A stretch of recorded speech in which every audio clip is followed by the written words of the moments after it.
This is JamieStarr with the New World News Network.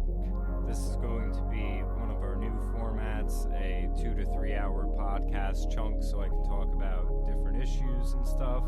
This is also kind of coinciding. I'm going to have a Patreon page coming, especially because YouTube is being particular about what videos I can monetize. It seems to be mainly the ones that really go against the narrative, the ones about Orlando and such. Some sort of warning about violent language or something. Plus, I also think doing in larger chunks, then I could upload it to Soundcloud, torrent websites, do like full show, and that way I can really tie together a lot of issues. But if you are watching this on YouTube, make sure you hit the subscribe button. You can find me on Twitter at Echoscape, at JamieStarrMusic. I think that's all the personal info. I'm sure there's some details in whatever file format you have found this. And, yep. And if you don't know, now you know, niggas. Or should I say brownies? Because that is how ridiculous social justice warrior and this sort of trying to create a racial divide atmosphere has gone. Earlier this week on my YouTube channel, I covered a video about segregation returning schools in New York. Well, we also have an article coming to us from the Huffington Post. Let me bring it over to your windows. Or actually, yeah, school calls kids after there's a comment about the phrase brownies being used. And it says an incident where police were called to a party in a third grade classroom after a student's comment about brownies was interpreted as racist by another student has left a bad taste in the mouth of parents, educators, and law enforcement officials. So, as far as the story goes, we really can't be surprised. We've seen this about brown paper bags and other similar issues. So, it's just a logical pattern at this point. We can kind of just come to expect this, that it's going to go to unfathomable levels of stupid. And I do think it's funny from a political side because, you know, the current PC term is black. It used to be African American, now it seems to be black.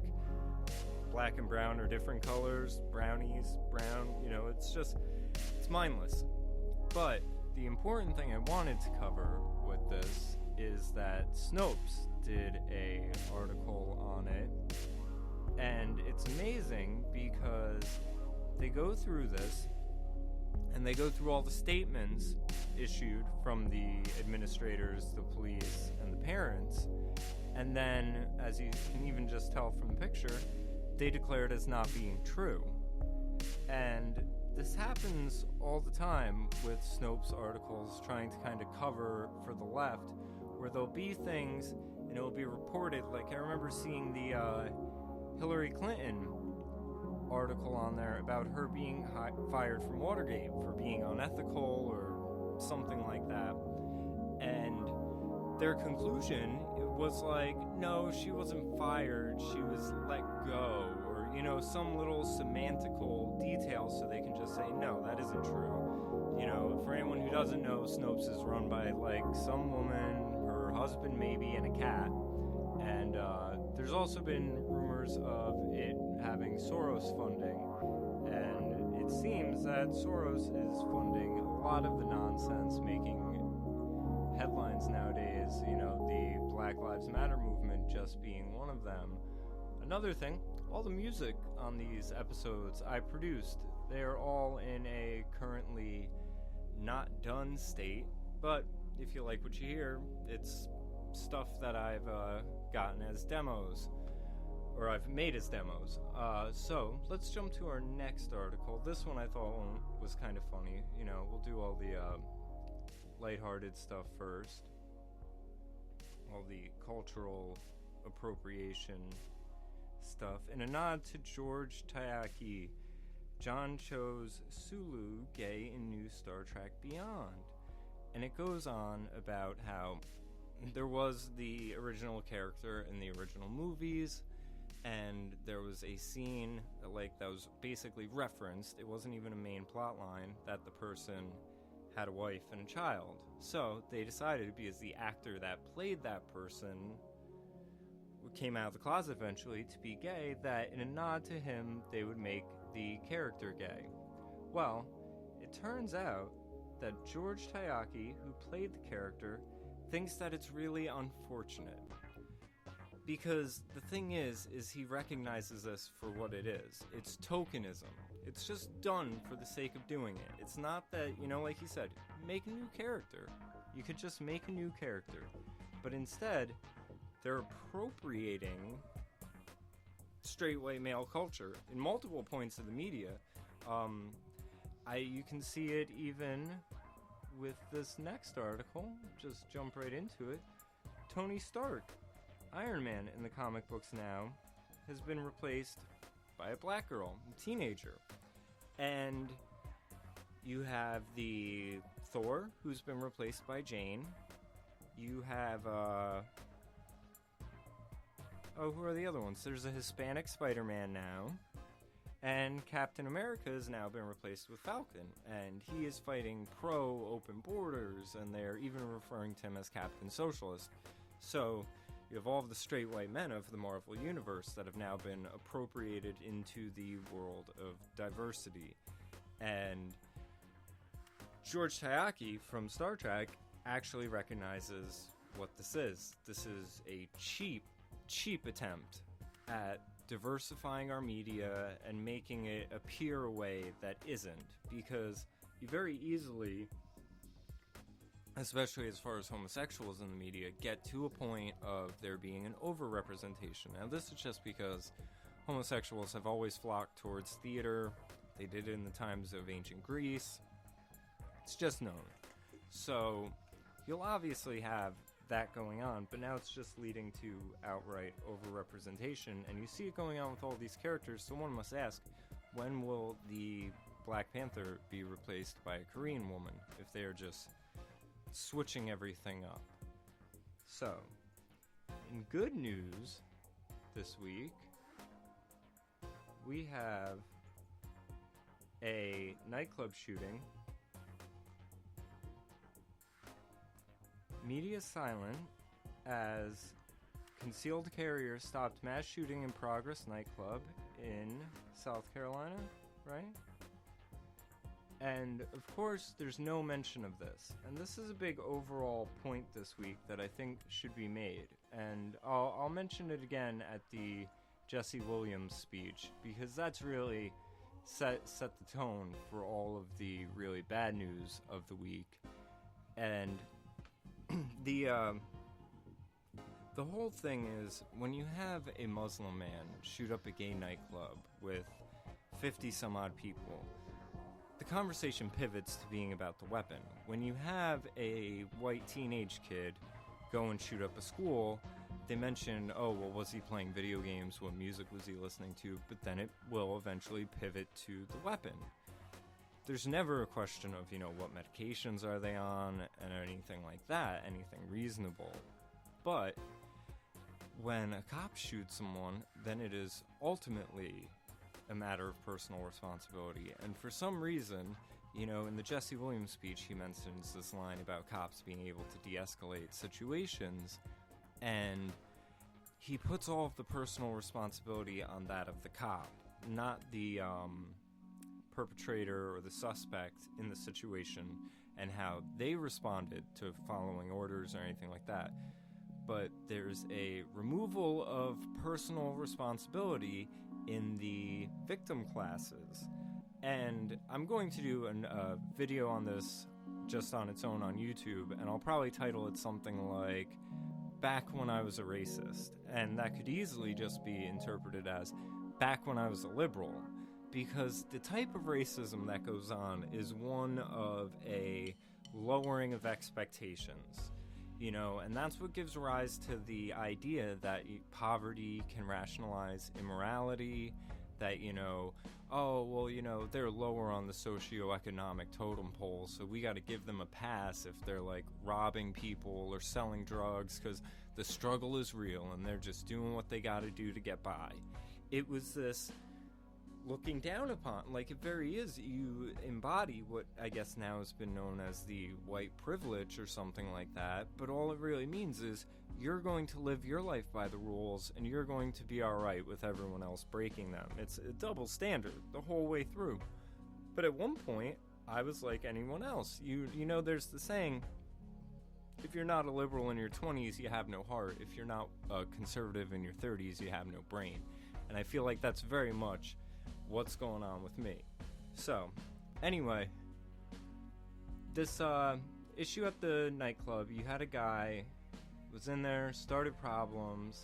They came outside. The one guy went, grabbed his gun. The guy was shooting, shot 3 people, but the person with the concealed carry, about to get shot, pulled out his gun and hit the guy first. I believe it was in the leg, and stopped it from being a potential mass shooting. And that's the thing. You have an overall rise in mass shootings. In fact, one of my first videos was about this and how it's actually exploded under Obama. Under Obama, there are more mass shootings than all other presidents combined. And you've had nothing but increased gun legislation for the past 40 some odd years. How do they square that away? The other thing that I really don't understand is, in terms of these, you know, police shooting a black guy and everything like that, the left has this sort of thought process where even though they believe police are out shooting everyone like it's the wild, wild west, we should take everyone's guns so the only ones that have them are the police. It's almost like a Stockholm syndrome where they turn to the same person causing their problems for the solutions, and they don't realize is that the media and in the government is in the business of selling you fear for the purpose of selling you a solution at the end of it.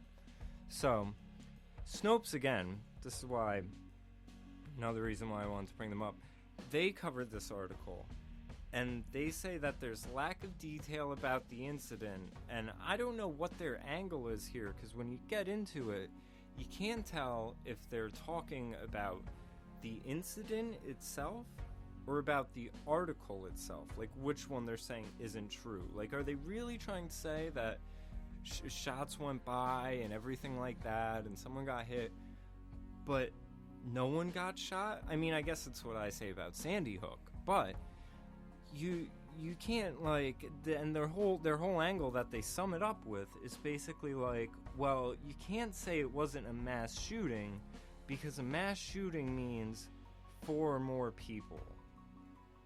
And it's kind of amazing because, see, here they're covering the parts about, you know, the article that got brought up, not the issue itself. So they're trying to, I guess, discredit the whole article or something. I don't know what part of it they're trying to deny, but at one point they make the statement that, oh, well, because 4 people didn't get shot, you can't say it was a stopped mass shooting. And it's like, you know, what do you want? I'd rather hope that Sandy Hook was a psyop and no one died. You guys, what, you want it to be 4 people dead so then you can say it was true? I mean, just be happy. Just be happy that didn't turn into more people hurt, that there was someone there, that you didn't have to wait 3 hours for the police like they did in Orlando, which I still have a hard time kind of squaring that one away for myself, because I would think in 3 hours there would have been someone who took a judo class or chucked a bottle or something like that. So, here is a article. I'm trying to, on the fly, see how well I can tie all these together. All right, well, let's do the one-offs kind of first. Another thing I did a video on this week is the concept of geometric appropriation, and that's because you had this incident go on with Donald Trump and posting this picture that I guess came from a white supremacist site or an anti-Semitic site or something. I mean, but things circulate around the internet to the point where one of the articles I have is about a group of friends who... Do I have this? Misha Barton, Live news coverage. Sterling, Jay-Z, avoid hate crime. Sorry about this, everyone. Well, I had an article that was about a person who screwed over a handful of friends. And in doing that, the people decided that a good way to get him back, because the legal system wasn't working fast enough. This is probably in my other articles. A good way to get him back would be to call all the news stations, because there's been like a terrorist attack every day since the start of Ramadan, and to report him dead. So when an attack happened in Mexico, the news reported him as dead. The BBC reported him as dying in like Orlando or something. Like, so they fucking pranked this guy, and in the process revealed how willing the news media is to just report something despite any sort of clarification. You know, these people can just call up and be like, oh my god, my brother has been missing on a flight from Egypt, and the news just runs with the story. So they have absolutely no credibility. Trump is right every time he calls them dishonest. But you had this picture come out, and again, if the news isn't vetting their sources to know if someone's really dead or not, how can you expect Trump to know where every image that's out there on the internet originated from? It probably just circulated like all the memes we see on Facebook and everything like that.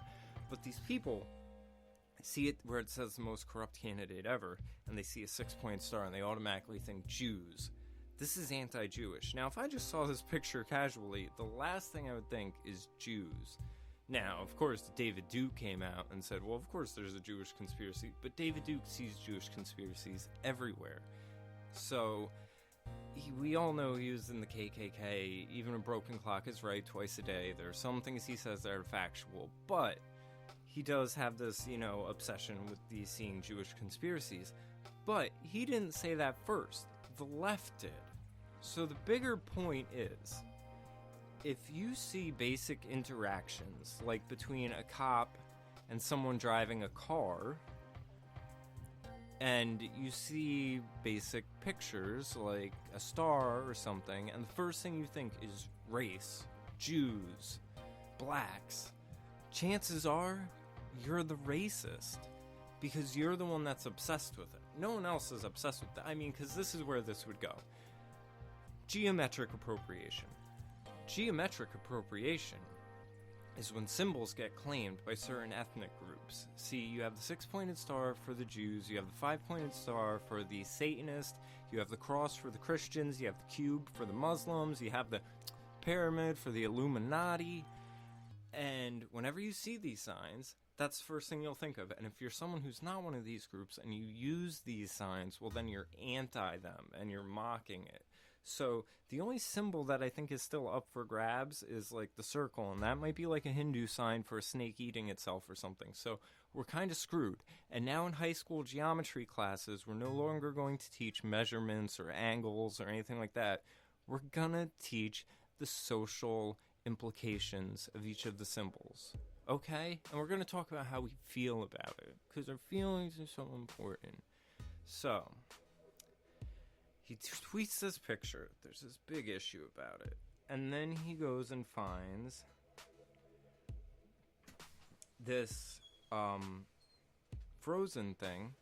If I can find my mouse. He goes and finds this Frozen thing where it has the same star and says, with 50 stickers. And he says, where is the outrage for this Disney book with the Star of David also? Media is so dishonest. Hillary, of course, after she just gets off with the FBI issue and the server things and everything else, and then right onto Air Force One, comes out and says, do you want to build a straw man? I mean, it's so ridiculous and so inverted, because the straw man they've built is that Trump is a racist. Not just a moderate racist, but that he hates everyone. And the truth is he's probably done more for all of these different ethnic groups, as far as giving them opportunities and jobs and women, running his companies and everything like that. He's probably actually done more than everyone who's accusing him. So it's really ridiculous. So we got that issue out of the way. Now, we can also cover this. this issue, the overall topic I'm going to be covering is going to be the war on white people, which sounds weird to say. When I first heard about the concepts of white genocide, I thought it was ridiculous, but it's come to fruition. It's surfaced, so we'll talk about that. First, we're gonna get all the other nonsense out of the way. So in this one, ISIS, this is a face of the ISIS slave sex market.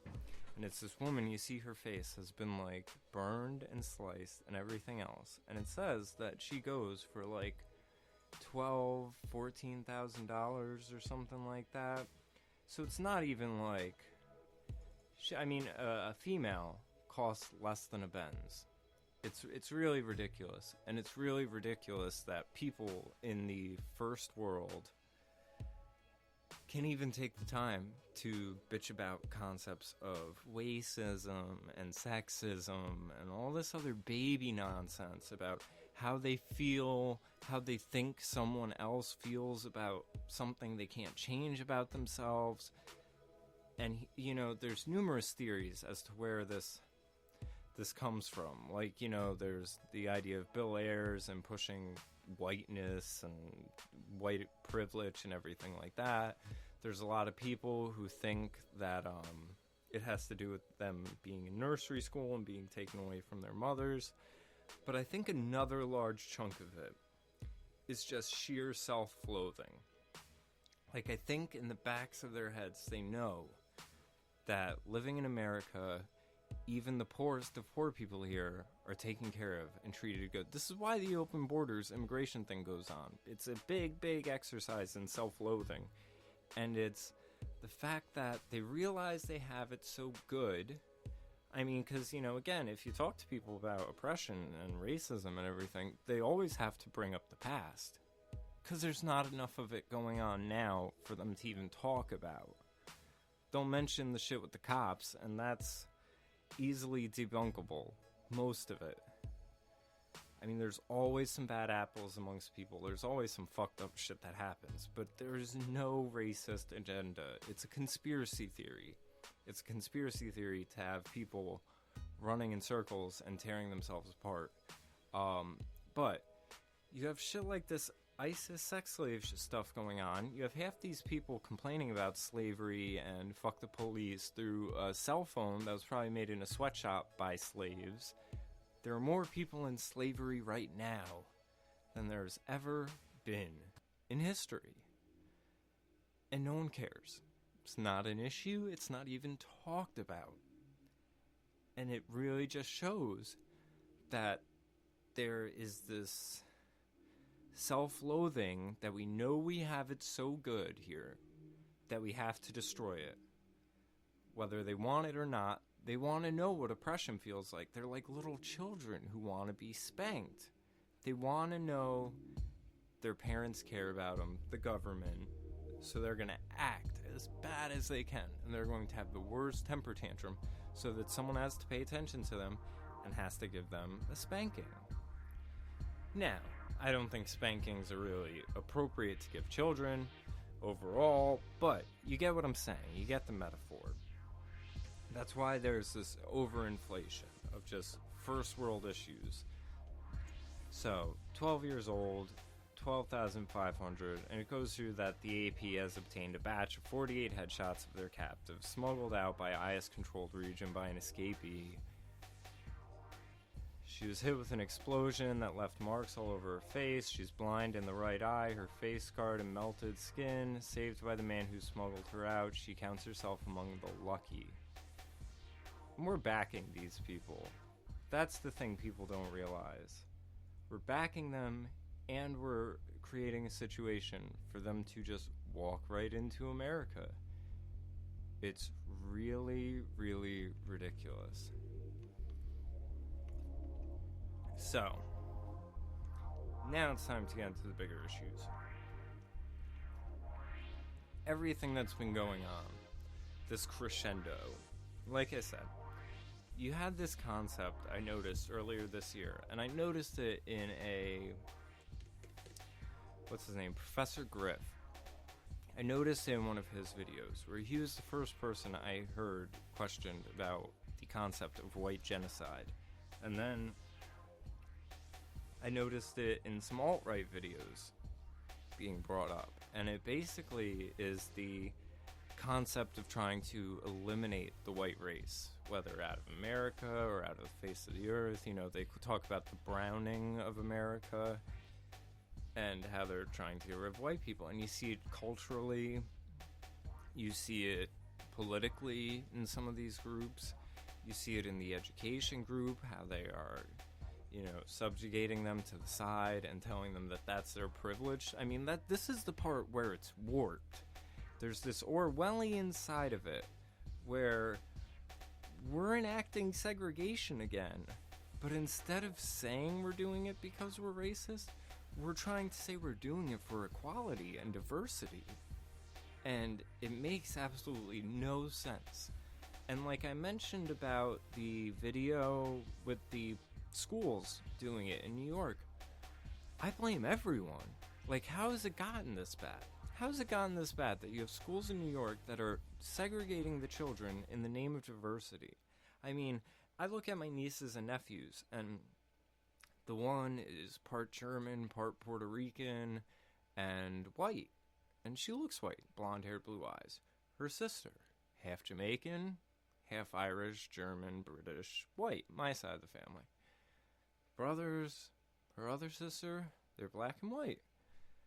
So you'd be separating a family based on your racial, racist obsessions. So this stuff needs to really just, like, if this is a burning fire, someone needs to dump a bucket of water on it. Like, it needs to be stopped.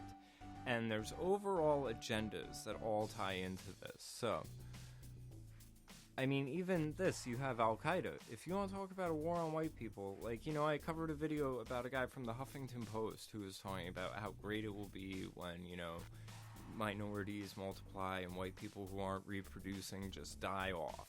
And I've heard white people talk about how great this will be, and it's like, no, their culture on Earth would celebrate their people dying off. It's insane. It's suicidal, without a doubt. But you had even Al-Qaeda. Like, this isn't just coming from the Black Lives Matter radical black liberation theology. Even Al-Qaeda has come out and urged lone wolves to target whites to avoid the hate crime label. And this is a point I bring up. When people talk about systemic oppression, it's institutionalized racism, again, they're talking about the complete opposite, an inversion of the truth. Hate crime statutes do not apply to whites. They're whole statutes, not even a law or two, whole statutes, whole bunches of codes of laws and all that. They're just for all the minorities and not for the whites. See, we've even segregated the laws to some extent. The laws don't deal with anyone equally, and all people keep asking for are more specific civil rights laws. Well, now let's include the trans. Well, now let's include the person who thinks they're a panda rabbit. Like, it's just, it's never ending, and it's all so backwards.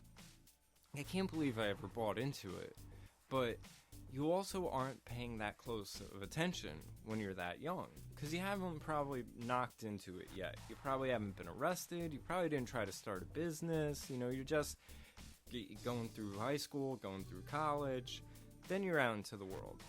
Then the more you interact with government, and the more you watch it, you start to realize all the problems. So, the other thing is, like I mentioned with this nightclub shooting, is the pivot to not talk about Islam, but to talk about the Second Amendment. So, I want to get into a video from 1995.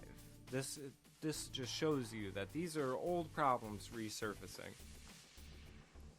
We have this video from Eric Holder. We want to have, as part of the gun initiative, though, an informational campaign to really change the hearts and minds of people in Washington, D.C., and in particular our young people. They are saturated in the media and in entertainment, or by the entertainment industry, with violence. And I think too many of our young people, in particular our young men, are fascinated with violence, and in particular fascinated with guns.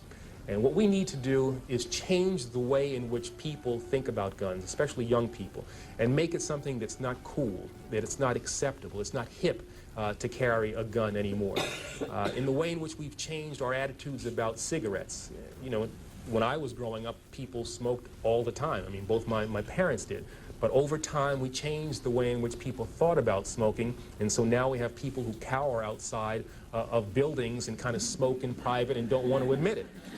And that's what I think we need to do with guns, really change the way in which people think about guns.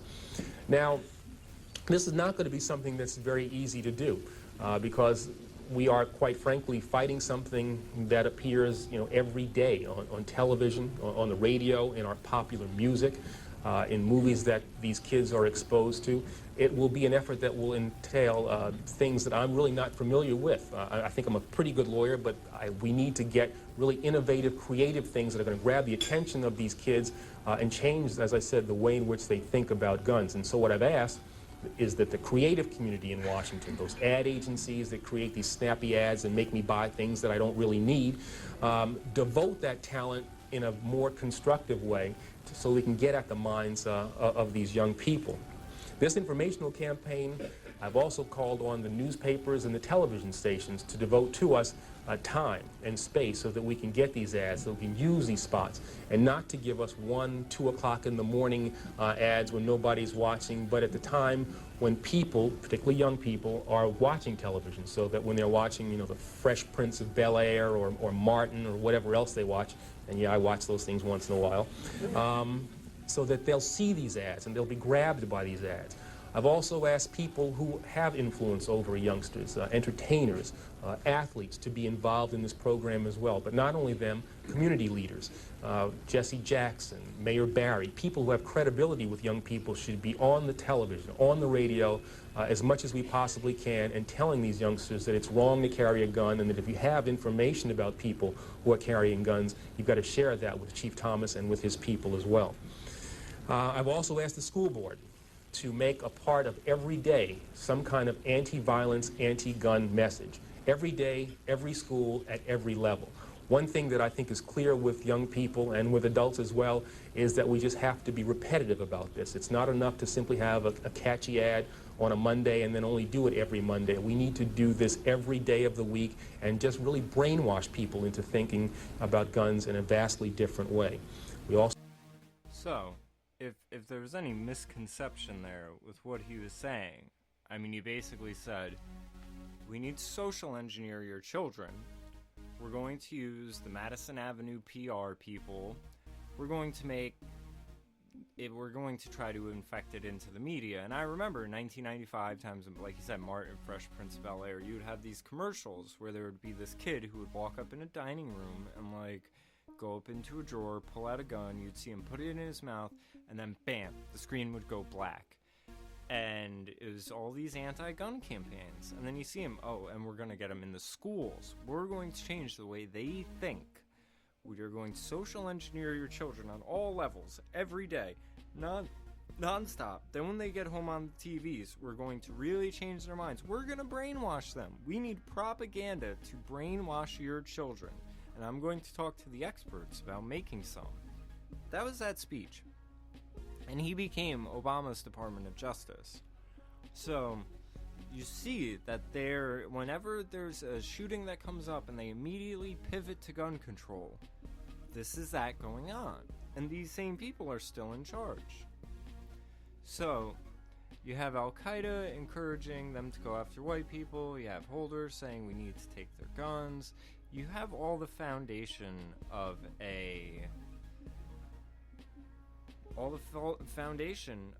the basic, fall of an empire, Nazi, fall into fascism concept, and you even have the left cannibalizing itself. And I first came across this summed up by Lauren Southern, my mistake. This is beautiful. I love it when social justice warriors clash. The inevitable result of their oppression quest, compete for the bottom, compete to be the least successful, the most miserable, the most desperate for attention. Well done, Black Lives Matter Toronto. You get a gold medal today. And this is the thing. It is an oppression Olympics, and it's based out of social Marxism. Another concept, though, I think is funny is the concept of a pride parade, because pride is one of the 7 deadly sins. So you should be proud about who you are and everything like that, but you should never be prideful, because that's when it's taken too far. And we have seen this happen with the pride parades, where they're not the parades of the 60s. Now you have just overall degenerative behavior. You know, I got into an argument online about some person where there was like a picture of a chick with a mohawk with fucking dressed in like tiger stripes humping someone else who's dressed like an animal, and people were honestly trying to debate whether this was right or wrong. And you see children sitting in the background watching it, and I say, of course this is wrong. You're performing a simulated sex act, not even just a simulated sex act, simulated bestiality in front of a child.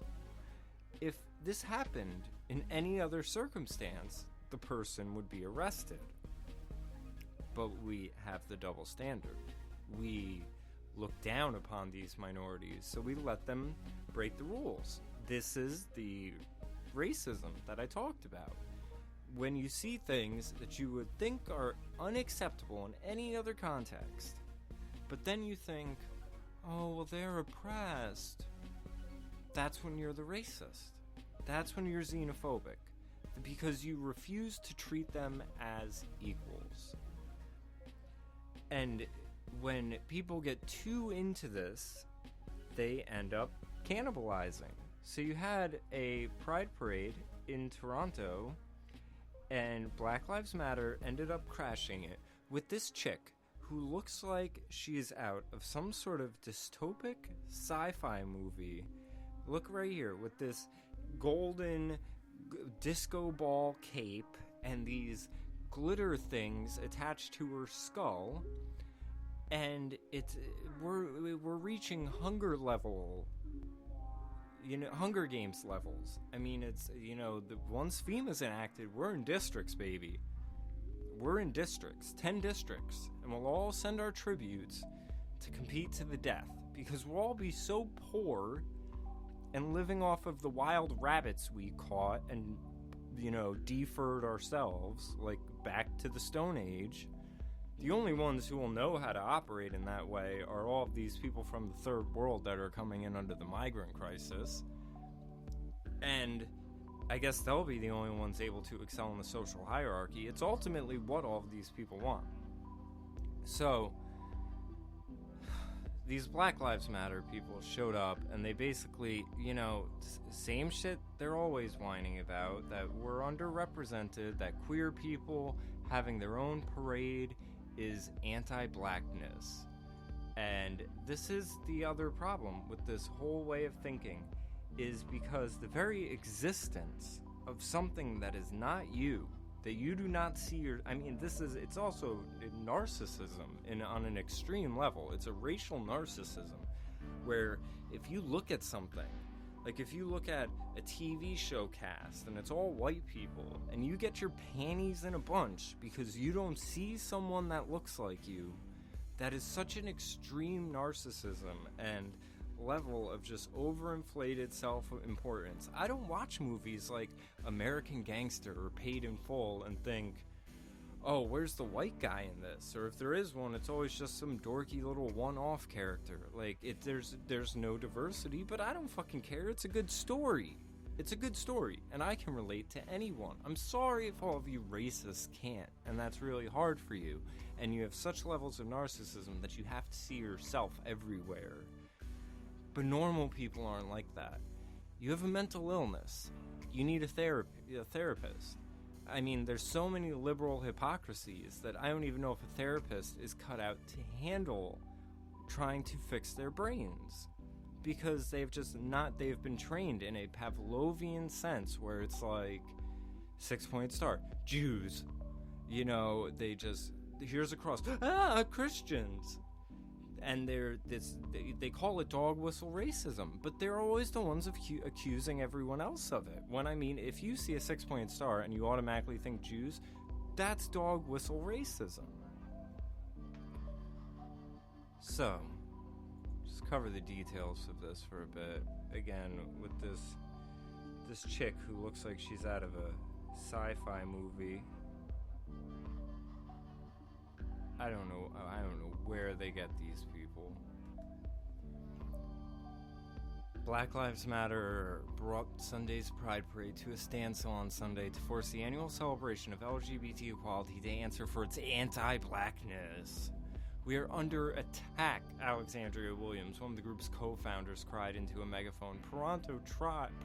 Pride Toronto, we're calling out for you, for your anti-blackness, your anti-indigeneity. After rainbow-colored clouds cleared from smoke bombs set off in the intersection, some parade goers joined in chants of Black Lives Matter, they matter here, while others shouted for the protest to move on. Folks are forgetting that we haven't all made it to the point of queer liberation, that not all communities who participate in Pride are actually able to be free in that celebration. Who's stopping you? Who is really stopping you? Among their demands, the group asked Pride to increase funding. I mean, this is a stick-up. This is what this is. This is a hostage situation, and these people gave in. The moment you look at them as a terrorist organization, that's what it becomes. Among their demands, the group asked Pride to increase funding and support for Black queer youth events and Blockorama, the Pride showcase for Black performers, reinstate the South Asian stage, hire more Black, deaf, and ASL interpreters, hire more Black trans women, Indigenous people, and others from vulnerable communities, and remove police floats from future parades. Of course, fuck the police. Of course. Because this warped concept that police are killing people in astronomical numbers, of course. 100 some odd people a year, 60 were shot in Detroit this past weekend. But that's whatever. 2,500,000 Black people are locked up per year by the police. Now, I don't think that's all right. I think there are probably lots of victimless crimes, and there's lots of things we can do to lower that number. But out of that 2,500,000, 100 of them get shot. Some are justified, some are wrongdoing. Hell, a handful of them might even be racist. But that's 0.0040%. That is such a little number, and you have more of a chance of dying in your bathtub, dying from a bee sting, and definitely dying in the hood by getting shot by another Black person. So, the concepts of priorities and even dealing with things on a rational level are completely not there. And I just wonder, who do these people call when their child gets kidnapped? Oh, I'm sure the cops. I mean, but it never ends. You know, there was a local incident in my hometown where a kid who's a good kid, wrong place, wrong time, got shot. The cops show up, his brains are spilt out all over the porch. And the people surrounding were like, fuck you pigs, as if they had shot him. And I've heard there's up to 40 potential witnesses of this shooting. None of them have come forward to say who did it. And a handful of them probably saw. They have a hunch who it is, but they have no corroborating evidences. And, you know, you don't want to snitch, but you say you want justice. So, how are you going to get justice? Oh, well, probably a couple months from now, there'll probably be a shooting, and, you know, word will travel that, you know, it was retaliation for the other shooting, and it continues, and it perpetuates. Because of these cultural ideas that the cops are against you, they don't work for you, so they're treated disrespectfully, so yeah, they might end up being kind of hostile. Now, we can get into a chicken or the egg debate as which happened first, but I don't think that would change anything. So, why they want the police floats removed, God only knows. But that's because they're crazy people. Look at this woman. Science fiction dystopia. Or she was trying to take part in the Pride Parade, so figured she would, come for the occasion, but then she's gonna come and just shit all over it. So these children were just not hugged enough as children. I mean, they're still children. That's the problem.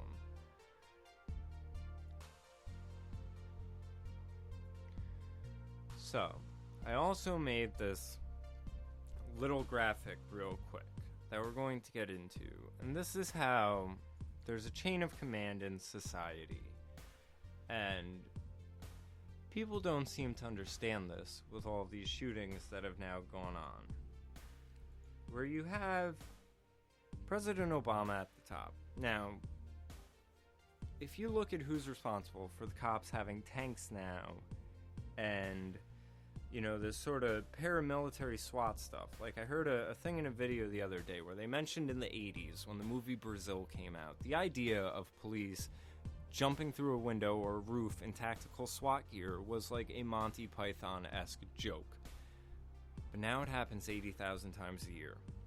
So you see this militarization of police. This comes from the federal government. Their training, them giving them weapons, everything like that.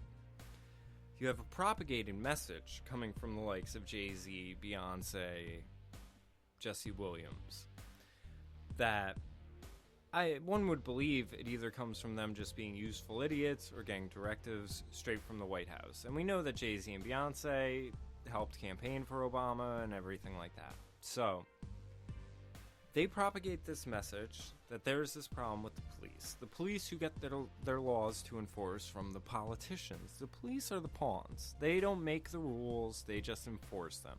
You have Obama, who's been making rules, arming the police to the teeth, and then the police kill a couple civilians. Now, these tragedies are hyper-inflated to, unfathomable levels, obviously. And then who do the people turn to for a solution? Oh, well, they turn back to Obama, the one that created the problem. He is like the cancer in this situation, and the issues with the police are symptomatic of having the cancer. And they're turning to the cancer and hoping that it will bring about a cure. And it's not going to happen. It's going to be so much worse than you could ever imagine. And we see this just going on left and right. We had this week Jay-Z put out a song called Spiritual. And it says the song was recorded for a while, which, I kind of do believe.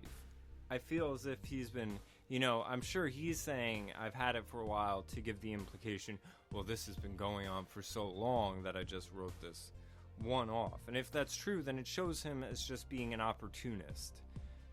And then you have, also the concept that maybe Obama, told him, hey, this is going to happen, we're going to report this, we're going to maximize these issues that are ultimately an inevitability of the society, but they aren't disproportionate. That's part of the bullshit. And he just asked Jay-Z to write a song. Now, I haven't listened to the song, but I've heard there's already, I guess stuff about demons and everything else in it, so there's probably a lot of double meanings in the whole thing, but he opportunistically puts out this song. You also have Beyonce, who comes out penning an open letter, performing at tours with all the names written up in the sky and everything, and we know she's been on this push with her new album and the Super Bowl performance and everything like that. And then we also have Jesse Williams, who we'll get back to because we're going to do something fun involving him. We also have these little one-off issues like this, where Misha Barton posted this picture lamenting about the shootings in our society and referencing Alton Sterling. And she immediately got criticized for being tone deaf. Because here's the whole thing, is that there's a layer of class envy. It's not just racism. There's a layer of class envy that runs into all this. Because, again, it's the idea that you're in a lower bracket, you have a bad lot in life, there's no way to rise above this, and the white people are up on top, and they've got this system in place, so you never get there. And it doesn't matter how many people are the exception to this notion, you know, whether it is Eric Holder, Obama, Jay-Z, Beyonce, Ben Carson, you know, just the numerous people, your Spike Lees, they just don't believe it. No matter how many success, Jesse Williams even said, just because we in here getting money, that ain't enough. We need to propagate the notion that everyone else ain't gonna get this money, and that they're gonna get shot before they do. So of course when this came out, Misha Barton just showing a picture of herself looking down and sad, and I think that it's not even tone deaf, it's the complete opposite, because it sums up that these non-issues, these minuscule problems that, like I said, are just symptomatic of the society's structure as a whole. But I don't think they're all racial. I definitely don't think, because first of all, you're accusing someone of a thought crime. Secondly, how do you prove this? I mean, these people aren't members of the KKK, but you have it being taught blatantly that all people are racist. Again, schools in New York, you have the teachers there saying that infants are inherently racist. So, this shows, though, that even a person of Misha Barton's stature who's sitting on a yacht sipping champagne can feel sad about these things. I mean, where the fuck do you think Beyonce and Jay-Z are when they're penning their letters for the victims of these tragedies? Beyonce is probably fucking having her box eaten out by Jay-Z in a bed with gold sheets or some shit. Like, what do you think is going on? Oh, just because she used an all-black background. And black, all black. I mean, it's ridiculous. So, you have all the nonsense with the celebrities just putting it forward. And it's so funny because it happens around the same time. You know, you had the Civil War movie come out. And that's where this is going. I did see an article, though, that Joey Badass, who I haven't listened to, I'm aware of, he came out and said the feds are pushing for a civil war. So you do have some musicians actually saying what's going on, but you had Civil War, the movie, come out. Well, now it's starting to look like The Purge, ironically, starting on the 4th of July around the same time that movie came out. You have Halle Berry posting on Instagram. Oh, Halle Berry. Is my son gonna be one of these kids to get shot? One of the 100. One of the lucky 100 out of all of us millions are sacrificial lambs. Because the other thing is 90% of these people have shady backgrounds, but death makes angels out of all of us. You could be bashing someone's head in and then get shot. And then the fact that you were bashing someone's head in? Oh, well, that's harmless child. Oh, sweet harmless child. That's that liberal racism for you. That even a grown young adult bashing someone's head in, capable of so much, so much, is a defenseless, harmless, innocent little child. Nothing is his fault. No responsibility. Oh, well, he's an oppressed minority. They're societally disadvantaged. I mean, it's like you're saying they're retarded. That's once you get into it, you're looking at everyone of color and saying, well, they're retarded. Why would we expect them to be any different? They're retarded. I don't think that. But that's what liberals do. I mean, that's why you need affirmative action, right? Because they're retarded. They're disadvantaged.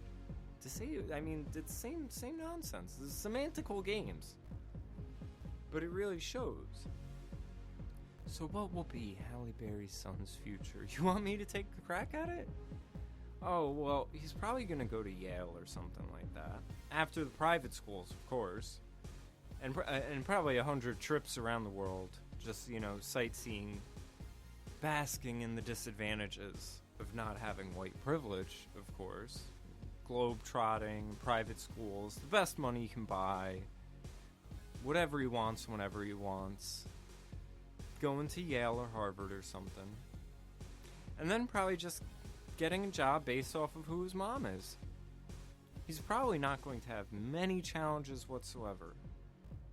And if he gets a speeding ticket at some point in his life, I'd bet he gets out alright. And even if he gets a fine or something, I'm sure he'll have money to pay for it. So Halle Berry, rest assured that your son will be fine. Now why is she doing this though? Because virtue signaling. Fuck the cops. Supremacy at this rate. I mean, it's just liberal supremacy, holding themselves above everyone else. And it's the special snowflake, mentality of everyone's this perfect little angel, and, if any tragedy becomes us, it's never our responsibility. Now, a funny thing is, though, there's this older article. So if Jay-Z and Beyonce are coming out, getting involved in the politics of things, and you have the Justice Department, again, under Eric Holder, who says we need to think about guns differently and brainwash people, grants link to cop-killing rap video. And it basically talks about the way the liberals usually go about their dirty deeds through foundations. See, here's the difference. Liberals will make Republicans and conservatives out to be bad and say, well, they're in bed with the corporations. They're in bed with the evil capitalist corporations, man. And even though all studies show that conservatives donate more money to charity, are more virtuous, and everything like that, liberals, the evil ones, funnel all their money through their charities. The Clinton Foundation, the Bill Gates Foundation. It's all money laundered through charities, so they can act virtuous during all of their crimes, of course. It's a great con job. I mean, it's like you are conning the people and just smiling in their face, acting like you're doing the complete opposite. So it goes through. Money going through a charity, funded Uncle Murda and Mano, hands up, Eric Garner tribute. And you see the pictures right here. Dudes with crowns shooting cops in the front and the back of their head. I mean, it is just outright depictions of violence. So the more you know about this situation and things like Obama's close relationship with Bill Ayers, who was accused of, trying to bomb a police station or something, he might have even been, he's accused of terrorism. And that's one of Obama's buddies, so you should have seen this coming if you knew what was up. If you're paying attention to politics, this is no surprise to you. So, they had that. Let's see what else we got on this bullshit. Dallas shooting suspect. Alright, these ones we might end up bouncing all over with. Dallas shooting suspect wanted to kill white people, especially white officers, say police. Now, here's the thing. I was talking to a guy I'm going to be interviewing tomorrow from the UK, because we have very similar positions on things, but it's always good to get someone's perspective, outsiders looking in on both scenarios. So I'll be talking about Brexit, he'll be talking about the recent stuff with police. And he was talking to me today, bringing up this whole thing, where at first reports were the guy committed suicide, then they sent in their RoboCop thing to kill him. So I really wonder, at what point did he say he wanted to kill white people? I thought she didn't take him alive. So there's this narrative that just pops out. And this is, of course, so that if any white people get defensive over this or bothered, because, you had ISIS basically have a declaration of war on white people, and now you've had this guy and other people in the Black Lives Movement who support it. There's also the aspect that he was a vet and mentioned IEDs or something. So, I mean, I could just be getting the stories mixed up because there were a handful popping off, left and right, it seemed like. But the IEDs thing, you know, the police, when asked, why do you have these SWAT, military, fucking paramilitary army vehicles? They were like, for returning veterans and IEDs. And sure enough, this guy is a returning veteran who mentioned IEDs. And it's, you know, they said multiple shooters, then it turns into a lone wolf. It's Swiss cheese story as usual. But it's like, if you could kill a rock and kill a bird, this is throwing a boulder at the whole flock. Like, you've just launched off a handful of narratives that were conspiracy theories. For so long, these were conspiracy theories, and now they've just been kicked off as full-on narratives going on. Let's see what else we got.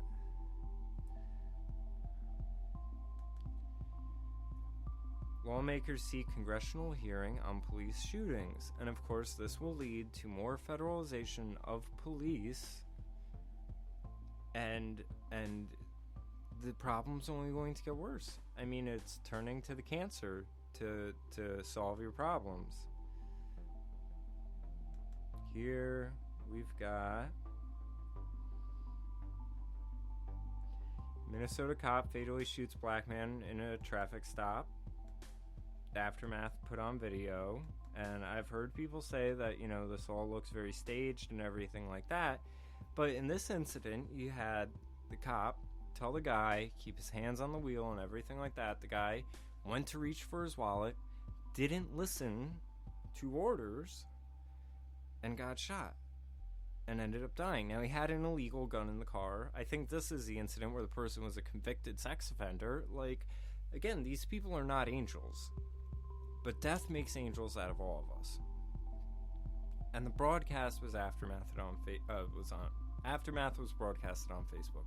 And you immediately had the cop saying, oh my god, why didn't he listen?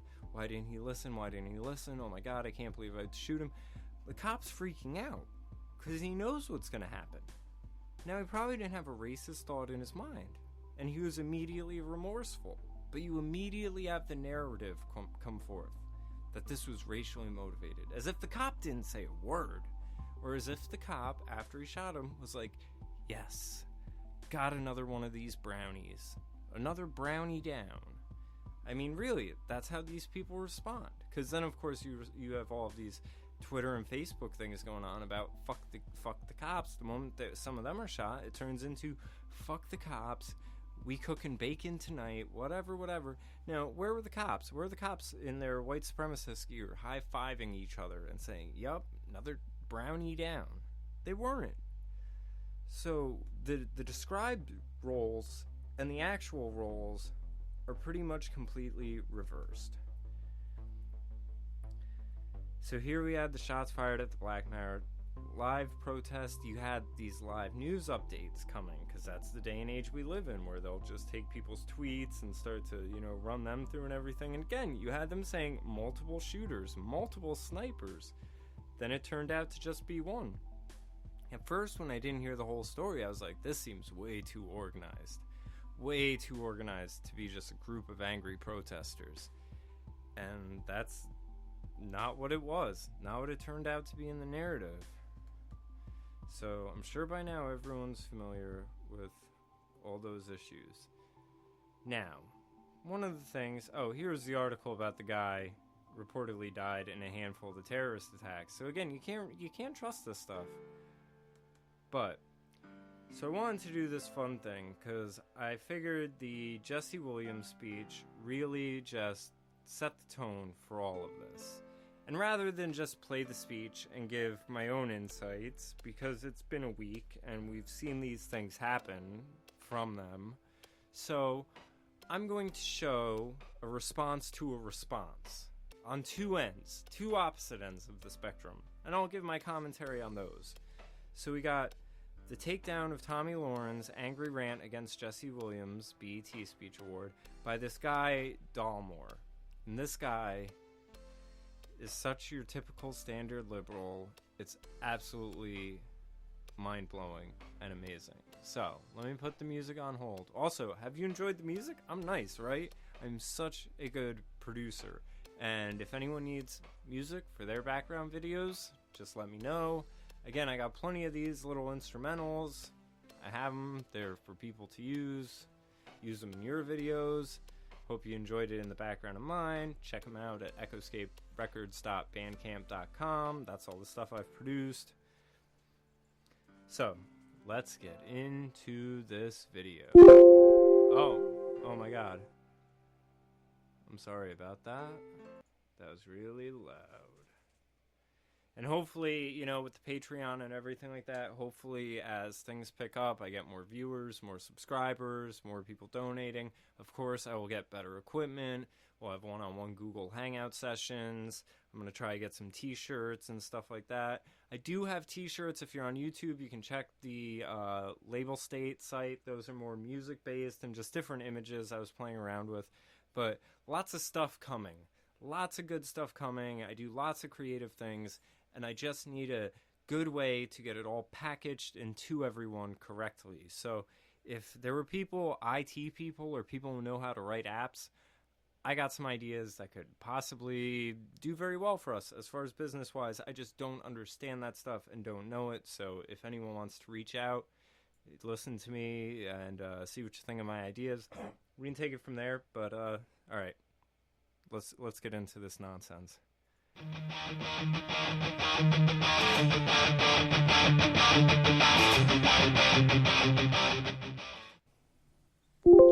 Hey there. Once again, I am Jesse Dollimore, and I host the podcast I Doubt It with Dollimore. Well, we find ourselves here once again. And, again, it's because of the young and inexplicably angry Tommy Lahren. It appears that Tommy went on a tirade about the BET Awards, Jesse Williams, and the Black Lives Matter movement. Again. Her rant was some hateful and resentfully Side note, wasn't it funny that there was an issue about Justin Timberlake making a comment about the speech? Because I have to say, if I saw in a quick glance Jesse Williams, I would think Justin Timberlake. I also think it's interesting, I've seen more pictures of this guy recently. He has gotten darker the longer he's been in the entertainment industry. And I probably feel like that's intentional. Like he's probably tanning or something. Informed rhetoric, peppered with a little bit of logical fallacy and just a soupçon. Now, here's a liberal Jedi mind trick that we're going to pay attention to. They have a tendency to say, I'm not going to do, or I am not, and do this. I have a neighbor who actually took issue with my nieces and nephews, and it got to the point where he was so sick of them being outside, being loud, playing like kids should be doing rather than in front of tablets and being zombies, and he called them half-breed nigger children. Now this guy has 2 posters of our half-breed nigger president up in his window, so I think it's, again, this sort of liberal accounting for it. I don't want anyone to think I'm racist, so let me put a poster of Obama up in my window. But he'll do these things where he'll be like, I don't hate kids, but I can't stand when your children are out here, like when the children are playing, can't stand them. I'm not trying to tell you what to do, but you need to, you know, and so he's already doing that. Look at this, this smug little bastard. He's going to go through with illogical fallacies and all bunch of just unnecessary character attacks, things that have no relevance to anything, hypothetical scenarios that are completely ridiculous, and he's going to try to tell you everything he's not and then embody all of that, because when you're a smug-looking fucking bastard like this guy right here, that's how you act. Of expertly placed racism. She once again acts as though she is the spokesperson for all white people. And I just want to make sure that everybody knows. All white people? All white people. Really? Real. And when she talks about black people, she means all black people. All of them. We always talk in absolutes. All the time, every time, all the time.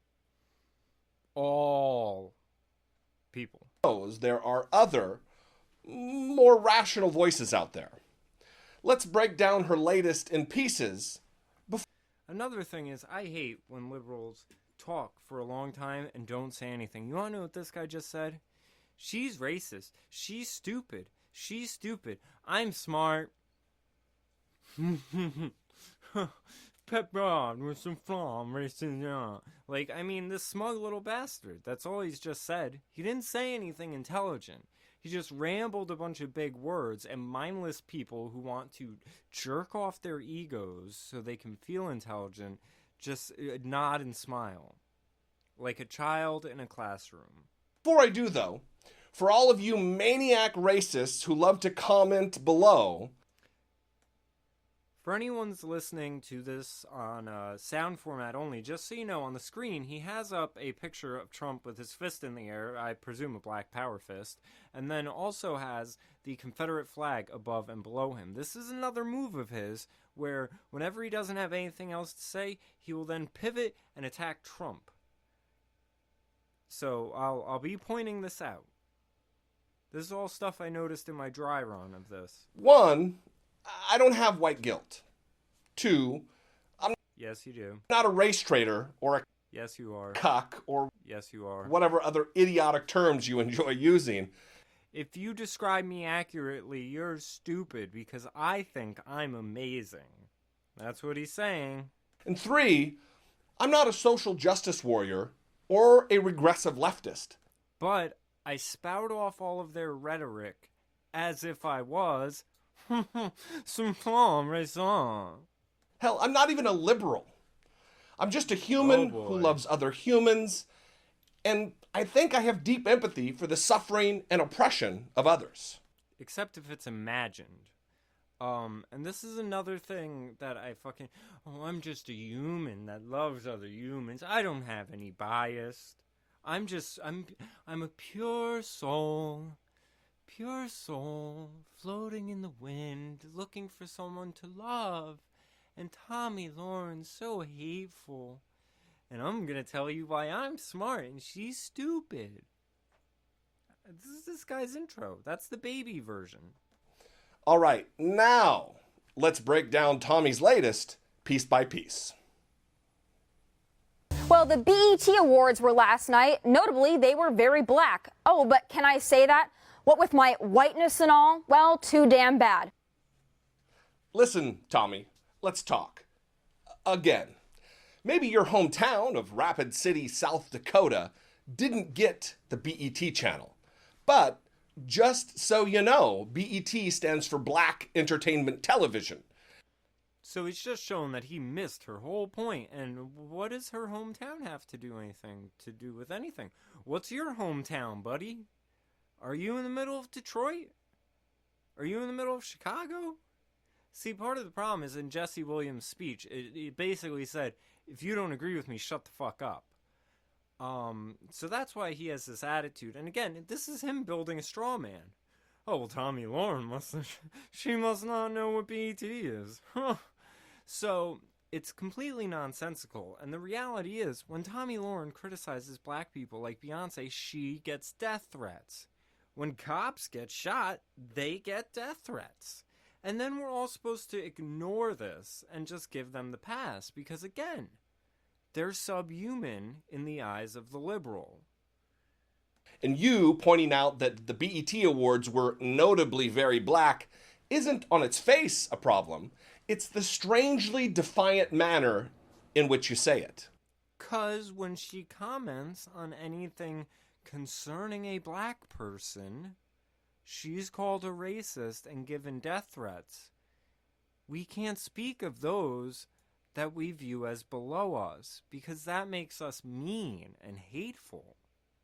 This is how the liberal mind works.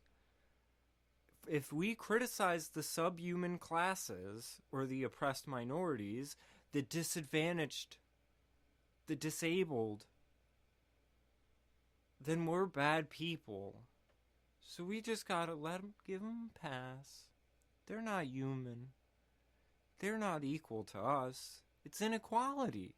It's inequality. They're not equal to us. And if we talk about them, they're going to tell me they're going to kill me. And you want me to ignore that. I mean, that's the insanity of this all. These people, I'm for women. I'm for women's equality.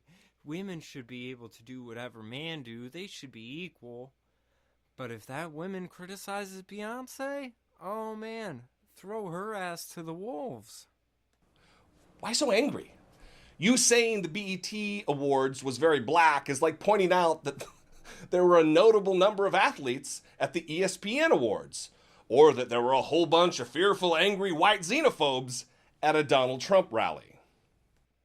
Now, again, pivot to an attack on Trump, not really deal with anything Tommy Lawrence says, and just shows that he has no grasp on the situation whatsoever. But the image he showed was just of 5 blondes at a Trump rally saying, "Make America Great Again." And what's his remark?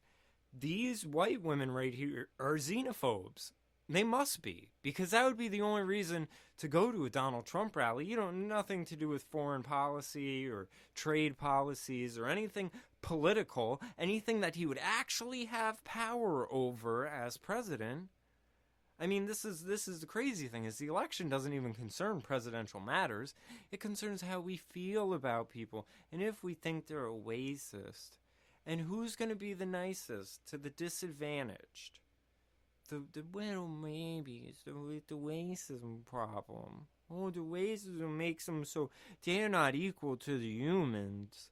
I mean, this shit is fucking insane. It's nauseating. I hate that I even have to talk about it. But I feel like if people don't talk about it, it's just going to get worse. And it's just going to grow. And we really just have to start calling it out each and every time we can. And I mean, at some point, we're going to have to adopt the attitude that Jesse Williams has, that you're fucking crazy, you need to be institutionalized, and shut up and sit down. Shut up and sit down. Girl dressed like a golden disco ball with that fucking shit on your face, shut up and sit down, or someone should knock you out. That's all there is to it. Not because you're black, because you're an awful person. Because you want to show up to someone else's parade and try to shut it down until you get your way. You're a spoiled little brat who needs a spanking. You should have been arrested. I mean, that's the bottom line. It's this racism. Pride can go, fill out the forms, get their permits, have their parade. This bitch shows up in the middle of their parade, doesn't fill out the forms, doesn't reserve the time, doesn't get the police escort or do any of the other stuff you have to make something like that happen. You probably had to pay even an amount of money in this day and age. And she wants it to be about her. And they let it be about her because she is below them. She is the subhuman. She's not equal. Inequality. She's not equal. So we have to let her act however she wants to act, and if we criticize it, we'll call you mean.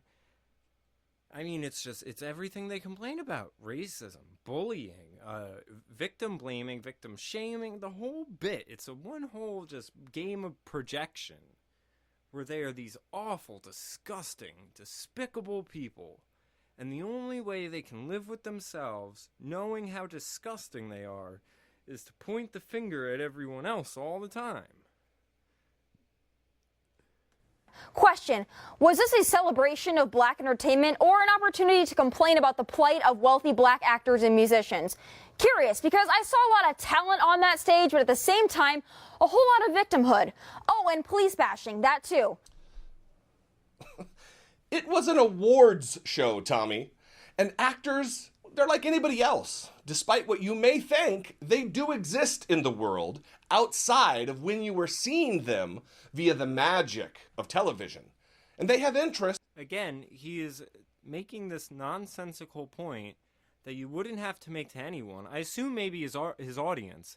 If his audience watches this and just goes, yeah, she doesn't know that actors are real people. She doesn't know that Jesse Williams isn't really a doctor. He told her. I mean, this just shows how dumb his viewers are. For anyone to watch this and be like, this guy told her, she doesn't know anything. She thinks actors are who they are. I mean, it is ridiculous. She's making a point about actors grandstanding about how real the struggle is. How Halle Berry wonders about the future of her son and his life in private boarding schools and the dangers of Beverly Hills. And talk about this in front of everyone when they're giving awards. They are perpetuating and propagandizing victimhood to all the people who look up to them. All of the people who should be like, there are opportunities. You can be the next me. We're getting money. You can get money. They're getting on stage and trying to say, we getting money. We so thankful. We so thankful we here because all y'all gonna get shot by the cops. Don't mind me walking out with my private security, bodyguards, and police escort because you ain't gonna get money like me. You gonna get gunned down because the struggle is real. They put brands on our bodies so we can wear brands on our bodies and pay us to wear brands on our body. I mean, that is so good that I couldn't even wait for the video. I mean, that is the level of stupid we are talking about. Stupid. That you can just come out and ramble off some nonsense with a double meaning in it. Brands on our bodies. And everyone's like, oh my God. Did you hear that? Did you hear what he said about brands on our bodies? I haven't heard anything like this since Malcolm X. Oh my God. I mean, really. Jump off a cliff. Please. I mean, to jump off a cliff where your body will never be found and will never have to waste the money on a public servant to scrape you up off of where you fell. Because this shit's unreal. This shit is unreal. And it's unreal that shit has gotten this stupid and people bask in it. It's not just like it's a little bit stupid. It's full-on idiocracy. And passions about things like injustice and systemic oppression, just like other, less widely known people. And them talking about those issues doesn't make them victims. It makes them good stewards of their fame and notoriety. It means they're doing something with their fame other than just cashing a paycheck. I like it when celebrities talk about shit they don't really know about and perpetuate false information. Oh, okay, Dalmore. Let me let you continue. Meet Grey's Anatomy actor Jesse Williams. He won the Humanitarian Award last night, which means the BET definition of humanitarian is someone who perpetuates a war on cops. What we've been doing is looking at the data, and we know that police somehow manage to de-escalate, disarm, and not kill white people every day. So what's going to happen is we are going to have equal rights and... The police de-escalate. The white person has no personal agency. Because it was never a question for them. I mean, if they get shot, they're just flat-out criminal, or it's whatever. I mean, this is ridiculous. He's removed all personal responsibility from, in his eyes, the subhumans. In the situation with the guy in the car not listening to directives. You know, if you followed orders, maybe you wouldn't have gotten shot. If you didn't have an illegal handgun, maybe you wouldn't have gotten shot. I mean, there's all these coulda, woulda, shouldas.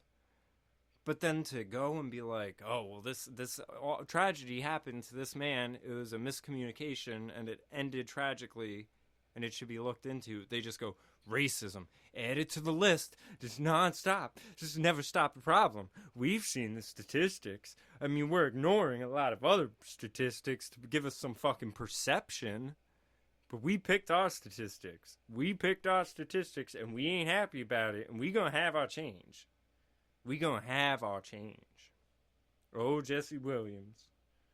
I mean, if I saw this in a quick glance, I'd be like, what the fuck? Justin Timberlake, he didn't put out an album? What's he getting an award for? Justice in our own country, or we will restructure their function and ours. Restructure their functions, buddy? You ain't doing shit. Because you don't understand how the system works. How about that? How about that's the real problem? You keep turning to who created the problem for the solution. You're going to restructure the country. I mean, oh my God. Are you fucking kidding? Even Louis Farrakhan, even if you want to talk worst case scenario, even Louis Farrakhan said, a race war in this country is suicide. So, I mean, maybe you want to jump off the cliff. It's looking like it. Because despite this one black guy wanting to shoot white cops in his military outfit, you're not going against the American populace. Because first off, not all black people agree with this nonsense. Not all black people agree with this nonsense. I know handfuls of black people that refer to this stuff as niggerdom. It's a play on words, a play on freedom and niggerdom, because it makes niggers dumb and it takes away their freedom. It takes away their ability to be responsible for themselves in exchange for the niggerdom, the victim mentality. So, Yesterday would have been young Tamir Rice's 14th birthday. Oh, maybe if he wasn't at the park pointing a toy gun that had the part that lets everyone know it's a toy, if he wasn't out at the park pointing that gun at people at an area where there's gang violence, yeah, maybe he wouldn't have been shot. But what was he doing in the first place? Again, it's not like he was sitting there fucking playing a game of chess with some dude. He was waving around his toy gun and pointing it at people. But no personal responsibility. So I don't want to hear any more about how far we've come when paid public servants can pull a drive-by on a 12-year-old playing alone in a park in broad daylight, killing him on television and then going home to make a sandwich. Killing him on television and going home to make a sandwich. Yeah, sure, because I'm sure it's that easy. I mean, this is how far they are from reality. That they honestly think that's what happens. Like, there's not a form you have to fill out. Like, there's not any paperwork. Like, it's not, like, police don't have actual police business. Like, it's not the scene of a crime. Like, it's just like, all right, let me show up. Bam! And then they just keep it on moving. I mean, what they're describing is the cops being the black crime problem. Like, that's what went on in Chicago on 4th of July weekend. A bunch of that. A bunch of people just walking up to someone they got an issue with, shooting them, and walking on and carrying on about their business. It's not how it goes for a cop. I mean, it's so far from reality. And I just wonder, how do these people get private security after this? How do they end up with police escorts? I mean, I hope any police that were watching that building that night, keeping all of these millionaire douchebags safe, I hope they just walk away. Let them do what they're going to do. Stop policing them. See what the crime rates become. Why not? It's what they want. It's what they want. Killing someone in broad daylight and then going home to make a sandwich? Are you kidding me, Jesse? Know what else is interesting, bud? Though the term unarmed black man may be literally accurate, it doesn't tell the whole story in most cases. In a number of cases, if the victim ended up being unarmed, it was certainly not for lack of trying. Grabbing an officer's gun or using other equipment to beat the police doesn't give you a free pass. Oh, but heaven forbid someone be critical of this movement. Where to begin knocking down all of these straw men? He mentioned Tamir Rice, and although you start by saying, although the term unarmed black men may be literally accurate, you start rambling on about grabbing an officer's gun and using other equipment to beat police. Yeah, because in the hands up, don't shoot, that never happened, and his hand was reaching for an officer's gun, and that's why he got shot. Let me refresh your memory about what happened with Tamir Rice. Don't blink or you'll miss it. Because the cops pulled up onto the grass in their police car and jumped out to shoot and kill in fewer than 2 seconds. An innocent 12... This is the other thing they do. They make it about the 2 seconds. Not that the kid was in the park pointing the gun, what turned out to be a toy gun, but no one knew that. I mean, I can go in my drawer right now and pull out a BB gun that looks exactly the same as a gun from 5 feet away.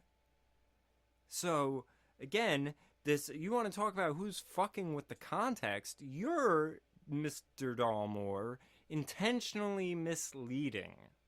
The kid was in there for a while, pointing the gun at people. Someone called. The cops showed up. The kid was still playing with the gun in an area that's known for gun violence. And the cop shot him. 2 seconds, 3 seconds, 30 seconds. That's irrelevant. Because if it was a real gun, he could have shot the cop. The cop did everything by the book. And I can tell you he did not go home to make a sandwich that night. 12-year-old boy who was playing alone in a park. So save your disgusting, righteous indignation for something else. Because you want to talk about disgusting, righteous indignation? Point that finger in the mirror, buddy. the killing of this child deserves speeches and rallies and protests from what you so disdainfully refer. No, it doesn't. What it deserves is an honest conversation about parenting amongst black people, amongst what's fucking stupid to do, amongst something that I wouldn't go and tell a white kid. I would tell a white kid, don't bring a fucking gun that looks like a real gun to a park and point it at the people walking by. If a cop doesn't shoot you, someone else might. I mean, I could only imagine. You have white people walking down the street with concealed carries and, you know, whatever else, and cops are showing up and questioning them about it and everything like that. Probably because they aren't like,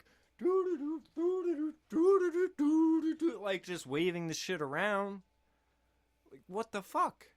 I mean, again, righteous indignation and all that other bullshit, you're the one intentionally misleading.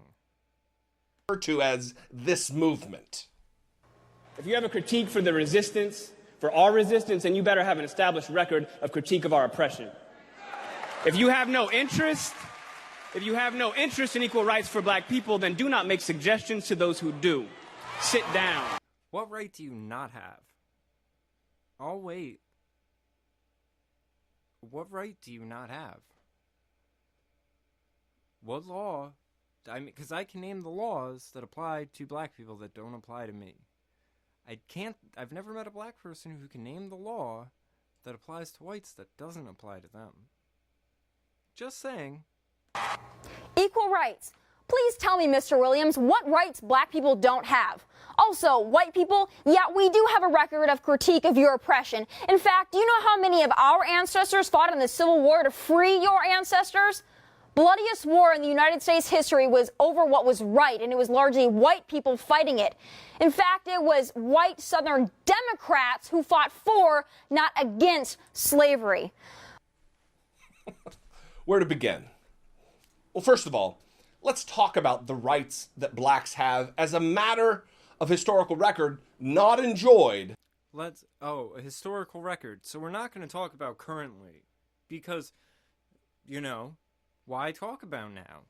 I mean, we're saying there's a problem now, but why would we talk about now? Let's talk about shit that didn't happen to us, because that'll help you better understand what's happening to me now by talking about what's not happening to me now, but happened to someone else that vaguely could look like me. I mean, again, how fucking... Where to begin? Where to begin, Mr. Dahmer? Where to begin with how stupid you are, and how stupid you must think your viewers are. In my own short lifetime, and still don't today due to the continuance of systemic bias.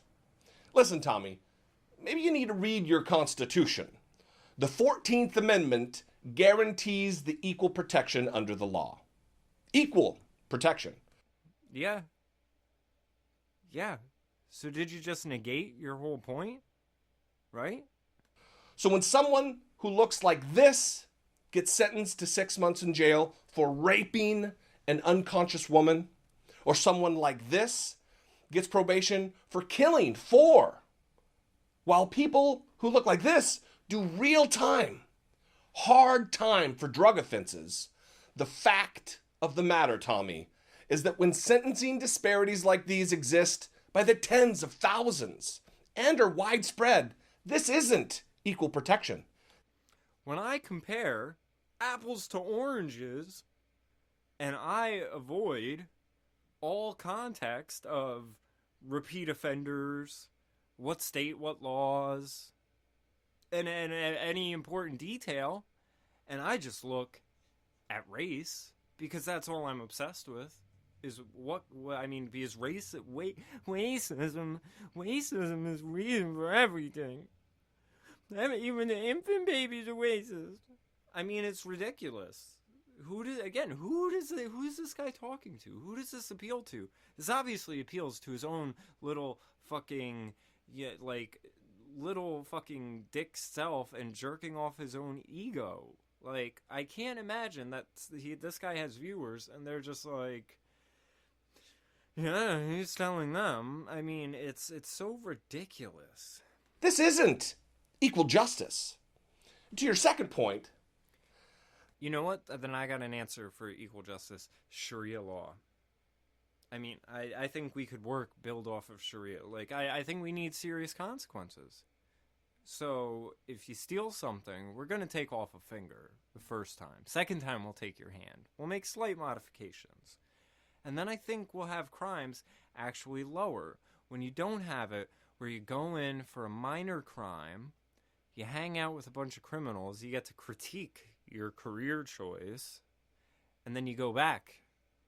And then you go back. And then you go back, and then you're a career criminal. Like one of these little angels that got shot. I mean, one of them has a rap sheet a mile long. I forget which one. But death makes angels out of all of us. And, I mean, if this guy with a rap sheet a mile long gets caught with a bag of pot, we're going to forget the mile-long rap sheet. And we're going to say, why did this guy get locked up for longer for having pot than this white guy in this other state who raped an unconscious girl? This doesn't make sense, so it must be racist. It can't be any other circumstances or details. It has to be racism. That it was just white Southern Democrats who fought to keep slavery intact in this country. That's true. But I hope you're smarter than to deny the seismic shift in party ideologies that has taken place during the course of the past over 150 years. Oh, yeah. And we see you regressive leftists and your wild racism of seeing all minorities as subhuman. We see it crystal clearly. Because things haven't switched. You've just tried different techniques. Now you're inverting reality. You're basically in the communist playbook. Communism, Marxism. I mean, you're a hardcore Marxist. That's the ideology shift. Old school liberalism of live and let live, that's no longer there. Now it's hardcore Marxism. Oh, but speaking of privilege, let's listen to this high-paid television actor tell us just how bad he has it. We've been floating this country on credit for centuries, yo. And we're done watching and waiting while this invention called whiteness uses and abuses us. Now, this is the other thing. This invention called whiteness. Now, there's a part of me that when I hear this, you know what I think of? I think of the images of the Jews as rats. Because, you know, now we all know what they're talking about. And here's the thing. They always accuse Republicans of speaking in code. Welfare means black, and, you know, this whole nonsense. Abortion means you're anti-woman. He's trying as nicely as he can while being artsy in the same... We've been floating this country on credit. What are you talking about? You're just babbling. You're babbling out incoherent nonsense. Are you drunk? Are you drunk, Jesse? What's going on? Come on, brother. Tell me. Can you think straight? Do you know what you're talking about? We've been floating this country on credit, yo. I mean, yeah. Do you have a problem with the Federal Reserve? Are we going to talk about real issues? Oh, no. We're not. But this invention called whiteness. I mean, so they're now trying to say the whites are subhuman. Like, they're not human. We're not going to talk about them like they're people. That's an invention. It's created. It's not even, they ain't even people. Burying black people out of sight and out of mind while extracting our culture, our dollars, our entertainment like oil. I can think of several praised things about your culture that no one wants. And no one wants to take credit for it. And I'll tell you what, everyone else who wants to take credit for someone else's work, you're pathetic. You're weak and you're pathetic. Jay-Z doesn't go around complaining about cultural appropriation. You know why? Because Jay-Z creates songs, and he doesn't want anyone taking credit for his work. He doesn't even want other black people hearing Jay-Z's billionaire. We made it, brother. We up in here. No, Jay-Z made it. This country is founded on individualism, individual liberty. This collectivist shit, fuck out of here with that. Jay-Z's doing good. What are you doing? Oh, you're trying to take credit for Jay-Z's work? That's a we thing? No, you're insane. Go to the loony bin. Get out of here. Exiled. Jesse Williams. Oh, I play a doctor on TV. Oh, really? Where did modern medicine come from? Oh, the Greeks? Oh, and then eventually blacks learned it? Oh, you're kind of appropriating, but, we have equality, so I guess there's black doctors. Okay. So, I mean, again, it gets into a fruitless nonsense of who did what first. Stupid shit. Who cares? Who cares who did what first? Where's it at now? How can we push it forward? Let's work together to push things forward. Let's not worry so much about the past. I mean, this shows you how little problems people really have. When you can sit around just sort of like reminiscing about Jim Crow. Oh, let me imagine what Jim Crow must have been like. I have a hard time imagining because my life in this modern day and age is so good. You think them segregated niggas had iPhones? You think a slave could text someone? You think a slave could have ever imagined, like, the day and age where you have a laptop and you can open it up and create a World Wide Web business? And you go in business with the whole wide world. You think a slave ever could imagine that? Oh, we got it so hard nowadays. We got it so hard. We're so oppressed, we can do worldwide business from the computer web. I mean, you ingrates. How much more ungrateful could you be? Honestly. And then that there are people, whether they're white or black, that go along with this ridiculous nonsense. You want to talk about oppression? And then you want to talk about slavery? You look fucking crazy. You obviously have a very little grasp on slavery if you think you have much to complain about now. You have a world of opportunity right in a little smartphone. And you think there's a problem. And your smartphone was made by a slave. Oh boy, this country is doomed.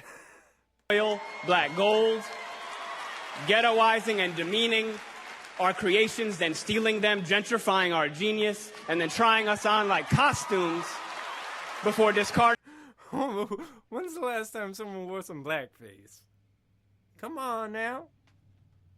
Really? Really? Our bodies like rinds of strange fruit. I'm sorry, Jesse, but I won't be a...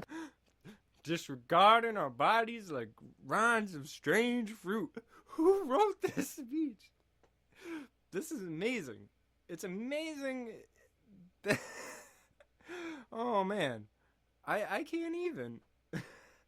I can't even. I'm still thinking about the World Wide Web in a tiny little smartphone and trying to square that away with what this guy's saying, because he's the equivalent of, like, there's this homeless drunk, or maybe he's not homeless, maybe he lives in a shelter or something, but, like, he goes on and on. I can't even remember the chick's name. It's one of these old Hollywood women, like Callista Flockhart or something.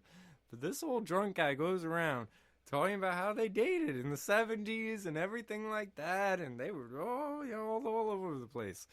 And that's what this is like, where it's like this guy is like out of his mind drunk on the corner with a little bit of dementia, maybe Alzheimer's, and he don't know what he's talking about. And everyone eats it up. Everyone is just like, oh, this is paramount. This is out of this world. I mean, wait till we get to the next video with the Young Turks talking about it. I mean, it gets better every time I watch it. Apologizing for my whiteness, just as you don't need to apologize for your blackness. It's blackness. White mama. You got a white mama in the hood, he would not be accepted as black. Sorry, Jesse Williams, you would not be accepted as black. This is the reverse, or maybe this is like the one drop rule or whatever it is. You are way too white to be accepted as black in the hood. Sorry, buddy, that's how it is. Better get back to Hollywood and go pretend you're a doctor. So you ain't surviving on the block, kid. It's not white people working to divide America. It's you. You and Beyonce and Jada Pinkett Smith and Al Sharpton.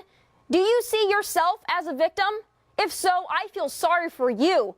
For someone who wants equal rights, it sure sounds like you prefer special treatment. It sure sounds like you'd like a gold star at the end of the day just for being born. You know, there's a saying that when you get special treatment for long enough, equality will feel like discrimination, and that is what's going on here. Get over yourself. Tommy, no one is asking you to apologize for being white. You don't have to agree with 100% of Jesse Williams' points to understand them. You shouldn't apologize for being white, but I'm going to use it and even your hometown against you. But that's whatever. To have an earnest conversation about them. And when did speaking... Oh, an earnest conversation. Yeah, the tone for the earnest conversation is, if you don't have a critique of my impression, then you need to sit down. If you ain't with us for the struggle, you ain't with us when we rising up. If you ain't bout it, you ain't bout it. I mean, that's what it is. And acting out about social injustice makes someone a divider in this nation. Well, when you, again, are a bunch of millionaires and hold all these positions of power, and you try to tell people in the same breath that you'll never get to these positions of power, and you will be one of the 100 that die a year from cops when it's like 400 white people, it's a little ridiculous. It's a little ridiculous to be a millionaire and have a life of luxury and then to carry on about imaginary problems. That's what it is. Look at this fuck. After this point, we're done. I suppose Frederick Douglass, Harriet Tubman. Frederick Douglass, who when they asked him if he wanted to go back to Africa, he said, hell no, I love America. I mean, those weren't his exact words, but he was like, no, I'm not going back. I'm a free man here. Fucking freedom. You have no idea what that spear-chucking slavery shit over in Africa is about, boy. I mean, that's the truth. Even Muhammad Ali, when they asked him, hey, Muhammad Ali, what you think about Africa? He said, thank God my granddaddy got on that boat. Because they weren't ingrates. They weren't ungrateful little punks. And they didn't have millions of dollars. And they were happy and thankful to be here. I'm done with this guy's video now. Because, again, this is how awful this is. That this guy is going to bring up these people and completely mislead you on their attitudes towards America and the New World. And he's going to use these people who saw a silver lining in one of the worst things that has ever happened in human history. And something that in other forms is still happening. And yet there are these ingrates who get on stage with their $1 million suits and hand out little awards and gold-plated statues to one another for how fucking far they've made it. And then they want to get up there and grandstand and bitch and moan and virtue signal. And you got a problem with someone who, for calling it what it is, when it's disgusting. So, now we're going to go on to the next person getting into this lovely over the weekend speech, and what's making, which is Atheism is Unstoppable, talking about the Young Turks covering. the BET Awards happened over the weekend, and what's making headlines from the ceremony is definitely Jesse Williams' speech on Black Lives Matter. Now, there were two parts of the speech that really stood out to me, and I want to show you guys, and then we'll have a discussion. Let's take a look at the first. You know, another thing to remember is Black Lives Matter is a political movement. It's not just a declaration about black life. So it's basically like saying Jesse Williams gave a speech about the Communist Party of America at his award ceremony. So keep that in mind for perspective. Video. The more we learn about who we are and how we got here, the more we will mobilize. Now, this is also in particular for the black women, in particular, who have spent their lifetimes dedicated to nurturing everyone before themselves. The more you learn this when we were kings fairy tale about the kings of Africa having UFOs and all of this other fantastical shit, that is irrelevant to the modern day and age, irrelevant to any other point of history that there is any physical remnants of still around, this fantastical story that is millions of years old or something, you will mobilize. We can and will do better for you. A shout out to the black women, kind of like your white mother, who somehow kept the black father around. That's kind of interesting. Black women need to be commended for the job they're doing in the black community? That's a fresh take. Single women with children, their children are 70% more likely to be arrested or on drugs. Shout out to the single black women. Shout out to the black women keeping our kids incarcerated. Shout out. You give me a reason to be up here in grandstand. You give me something to try to tell people they're victims of, and I'm going to shout you out for it. Shout out to the black women. Fuck you, Mom. Fuck you. Gonna say I don't agree with you on that. I'm gonna say they have made some terrible decisions. And the trends we are seeing coming out of the black communities of America are atrociously bad. And these family units are black women. That's it. So once again, the pity party and the applause parade and the victim complex is seen yet again. And this guy gets up there in front of a bunch of black women, he's at the BET Awards, and he says, hey, you know who we need to give a shout out to? Black women. Huh? Really? That's gonna fix everything? No, this is not helping. Now. And then right after that, he talks about how there is... God, look at that pompous fucking fat brown buffalo. How fat and how brown is this guy? He is such a bloated offensive lineman. Good Lord, is this man subpar. You could have said all those things about Dalmore, too. It's interesting how all these cases of police brutality and, you know, people getting shot impacts the black community more than any other community. Huh? Anna, how could you possibly say that? Notice her giggle? Did you notice that? Should I run it back? You can run it back.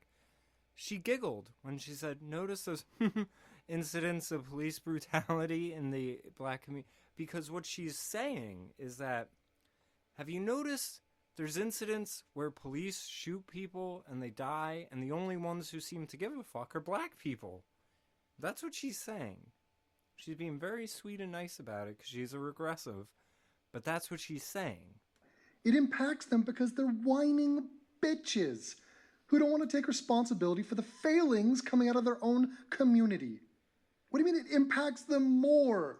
Out of the 990 people shot dead by police in 2015, the overwhelming majority of which all deserved it, was all justified shootings, 494 were white and 258 were black.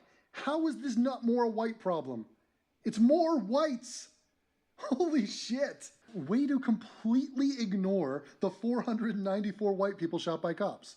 And do you know why they ignore that? Because white lives don't matter.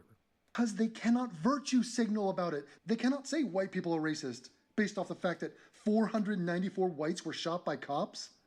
So instead, they just forget that. They actually don't care about people being shot by cops.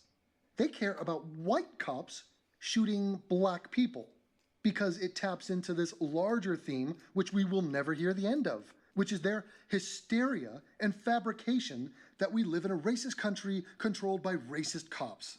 So I love the speech, but as you're going to see here, since he said some hard truths, people will be really mad at him. The closer you get to the truth, the more mad people get. How ironic is that? Hard truths are the exact things that these people don't address. You guys don't even sniff hard truths. You people are soft. Intellectually soft, physically soft. Not Anna. And this is what I was talking about, the double standard, because they are below them. We'd all pile drive her. Of course. So let's watch.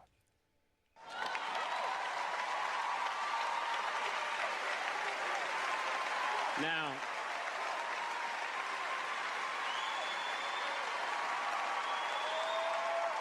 I got more, y'all.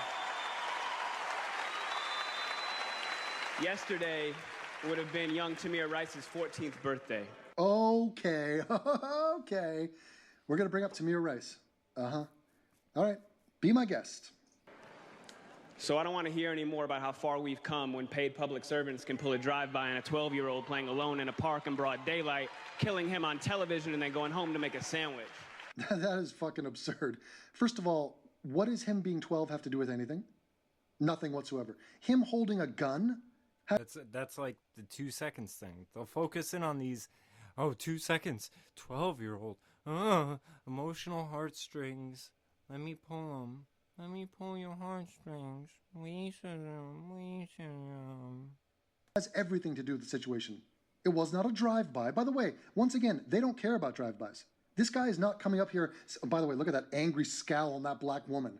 Holy shit. That attitude is probably why there's so many single black women. Oh, but blame me for that. Blame me for the fact that 73% of black families are single parent. That's probably my fault. So they don't care about drive-bys because guess who's doing drive-bys? It's blacks and Latinos. Do you notice that? They only care about this one supposed drive-by, which it was not. It was a very clear-cut tragedy where a kid, being a dumb shit, not realizing how dangerous it is to walk around brandishing a gun, a toy gun, by the way, a toy gun that looks exactly like a real gun. This is a very understandable situation. Everybody understands the threat of a person holding a gun, and if the cops roll up, they feel their life is being threatened, you don't put the gun down immediately, guess what? You got a problem. This has also happened with white people. And this is, again, why I said that there's a level of stupid with these, that it's just the fact that these tragedies and even the shitty ones get made into these sacrificial angels for the black community, these martyrs and stuff. It just shows how dumb the discourse has really gotten, that they can even pull this off on everyone, that they can pull this off. And that, I mean, there's a good handful of these that the black community should just turn their backs on and say, you know what, better off without them. They'll make us look bad. That's what they should say about these people. I mean, I saw one video of a kid breaking into someone's house. Now, they didn't bring up the race, so I assume he was breaking into a black woman's house. The woman gets an alert on her phone. She comes home, checks it out, shoots the kid as he's climbing out of the window, and kills him. The parents get on TV and say, you got to think of it from his perspective. How is he supposed to get shoes for school? And it's gotten so insane that things like that get said. That there's this, this is no. The black community should turn their backs on these people and say, you know what? They don't represent us. We're better off without them. Fuck them. That's what us white people say about people like the KKK and actual people who are actual racists and xenophobes. We just say, fuck them. Don't lump me in with that person. They don't represent me. I'm not part of that. But black people don't do that. In all of these circumstances, they are being taught by the media, by the celebrities, and by all these people at these award shows, let's embrace our prime examples of our shortcomings, of our failures. Because they're one of us. I see myself in them. I see myself in that failure over there. I don't see myself in Obama. I don't see myself in Jesse Williams. I'm the failure. I mean, it's so self-destructive. And people wonder why there are the issues that there are. And it's so self-evident. I refer you back to the same damn chart, where in 2015, there were 34 people shot by cops who had toy weapons. Of the 34, 22 were white. Why did he not reference... Oh, I understand. He's at the BET. He's at the BET, and also nobody knows the name of any of those 22 white people. 5 were black, 6 were Hispanic. 22 white people who shall remain nameless were shot and killed by cops because they had a toy weapon. How many times do I have to say this before it penetrates? They have taken a tragedy and manipulated it to suggest that there is a racist conspiracy of people shooting black children. This is outlandish and totally false. There is no evidence for this. This is mindless hysteria. And it is all being fueled by their seething hatred and jealousy and bigotry towards white people. Now that's a hard, hard truth. Swallow that. Tell Rakia Boyd how it's so much better to live in 2012 than it is to live in 1612 or 1712. Rakia Boyd. 1612? Really, buddy? 1612? You know, like, America, the country, wasn't even founded then. Again, he's a drunk on a corner, just rambling. Boyd, I just looked it up. A woman in Chicago had some sort of confrontation with an off-duty police officer. The cop thought that one of the people had a gun. It was turned out to be a cell phone. It was an accident. The woman was killed. The cop was let off. Okay? Now, that happened in Chicago. Chicago is a place where black people kill other black people and commit crime at an unbelievable level. The fact that he can point to a case like this, where the police officer in question may or may not have been responsible for this death and should have served jail time, is not the point. Because accidents happen all the time. I mean, if you want to start cherry picking accidental deaths, I can show you white person after white person, Asians, people of all color. What they're saying is that only reason this happened, it's not an accident. Oh no, it can't be an accident. If a black person's involved, it has to be because they're black.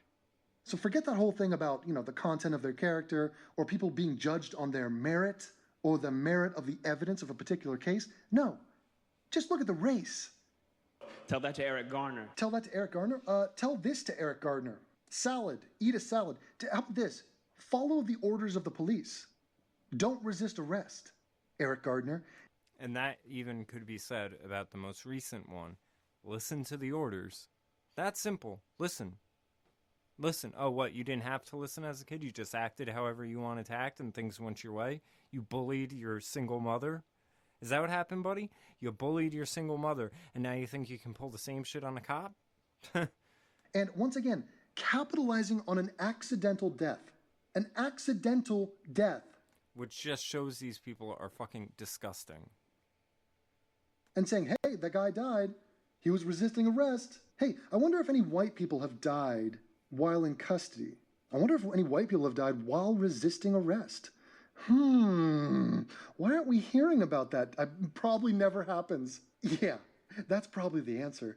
It never happens. Or it could be this. Here's another theory. Nobody brings it up and bitches about it because you can't accuse anybody of racism. Tell that to Sandra Bland. Oh, I'll tell it to Sandra Bland. Oh, I can't, though, because she killed herself. Sandra Bland resisted arrest, mouthed off to a police officer after a traffic violation, was put in prison, and then killed herself. What is your point? Please, somebody tell me the point of Sandra Bland. Absolutely garbage. They try to turn everybody into Rosa Parks, and none of them are. Not even Rosa Parks was Rosa Parks.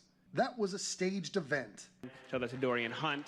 Actually, no, let's tell it to the 494 white people who were killed by cops. Because that was probably a racist conspiracy. Oh, wait a minute. Do you want me to go find situations where a black cop killed a white guy? Ooh, wouldn't that be juicy and sexy as a story? Black cop kills white guy. Oh man, there's 2 of them. It happened twice. Oh wait, it happened a dozen times? Oh my God, what? We live in a racist world where black people are just vengefully killing whites. What's my evidence? Look at the race of the people involved. It's right there for you in black and white. You can't see it for yourself? Now the thing is, See, and that's exactly what's going on. They're just looking at these 2 factors and just going with these 2 factors. I saw a video from that sensei, that racist fucking crazy black chick with the nose ring, featured on the front page of YouTube, saying the exact thing, even saying, we don't need to know the details. We don't need to know the details. I've got my mind made up. Who's the bad guys? Who's the good guys? What team am I on? And she's just going on saying, rebellions get violence. Rebellions get violent. Good things come from violence. The founding of our country came from violence. I mean, it is a call to violence, a call for violence. And these people are getting promoted on the front page of YouTube. It's insane. So, I'm going to let this clip take another point or 2, and then we're going to call that the episode. I don't want to show the whole thing here, but definitely check out Atheism is Unstoppable, because as you can see, he's definitely interjecting hard truths into this load of bullshit. All of us in here getting money, that alone isn't going to stop this. All right? Now, dedicating our lives to getting money just to give it right back for someone's brand on our body, when we spent centuries praying with brands on our bodies, and now we pray to get paid for brands on our bodies. That is such a deepity. What woo-woo was that? We had brands on our body, literal brands on their body, That's because their music now is like, shout about a virus, your boner. Didn't want it. I mean, it's so awful. Have you heard Fetty Wap? Have you heard YG? Whoever these people are nowadays. I mean, now their names are just like Lil Uzi Vert. I mean, like, it might as well just, yo, that's Daffy the Duck. Yo, man, I'm Kermit the Frog. And just spell it funny. Like Kermit the Frog. Like Frahh. Oh, yeah, man, that's the hardest. You hear that new Kermit the Frog? Kermit the Frog killing it on the bars, B. From slavery. By the way, let's mention slavery. Fucking A, that's not a non sequitur. So, hey, dogs, it's not good enough that we all millionaires up in here. Nah, because we used to have slavery. Remember that shit? Yeah, we had brands, and now we go out and buy Nike and Air Jordans and Rolex. I mean, what? What is this, a criticism of capitalism? What the fuck is the comparison between physical branding on a human being during slavery hundreds of years ago and you buying name brand products? Oh, it's because he's a fucking drunk rambling on the corner with dementia. What in the hell kind of a point is that? By the way, if you want to talk branding, talk about black fraternities today who brand themselves. What does that do to your analogy? What a meaningless point that was. Wow. That was really powerful. And look at these fucking turds thinking that was powerful. Wow. Blew my mind. He used the word brand. And see how, brand has two meanings. That's what you have to understand. It's the literal burning, the desecration of human flesh to mark somebody as property. Yeah, that's one. But brand can also be like an advertising. So we have brands. See how I did that? That's like my spoken word genius. Okay. Yeah, it's like intellectualism on a Sesame Street level. That's what's going on. And look at, like he said, look at these two turds. Like, oh, you're so powerful.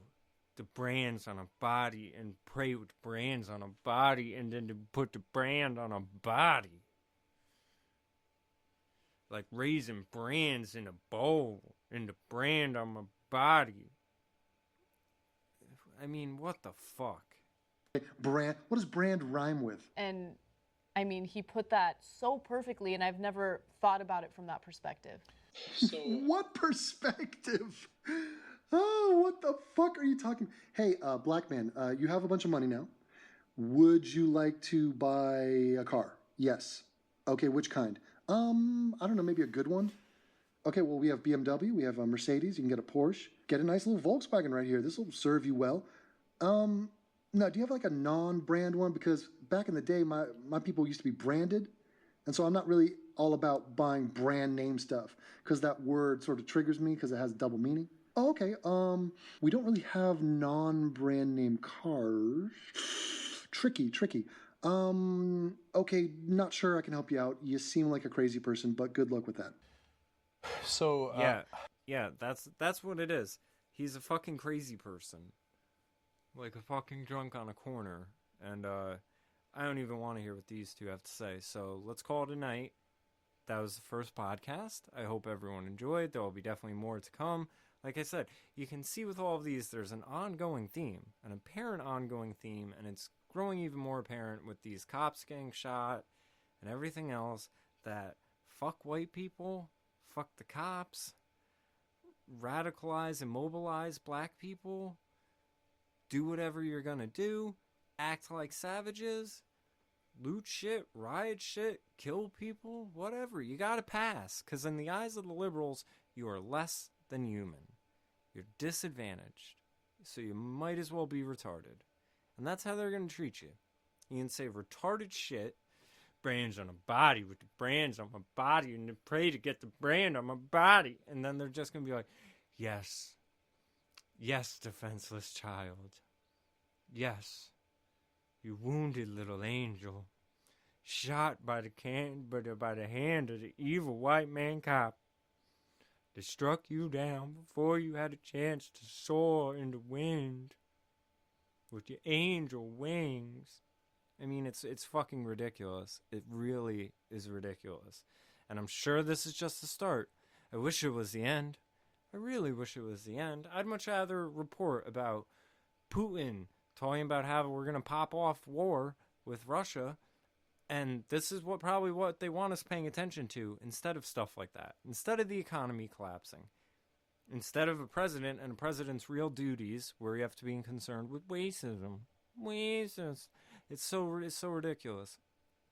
But so that was the first episode. I got some interviews coming up, lots of good content. I hope everyone enjoyed. I hope you enjoyed the music I played. Check the links below. Subscribe, follow, whatever format, at Echoscape, at JamieStarrMusic. You know, links below. Do it up. Have a good one, everyone. Take care.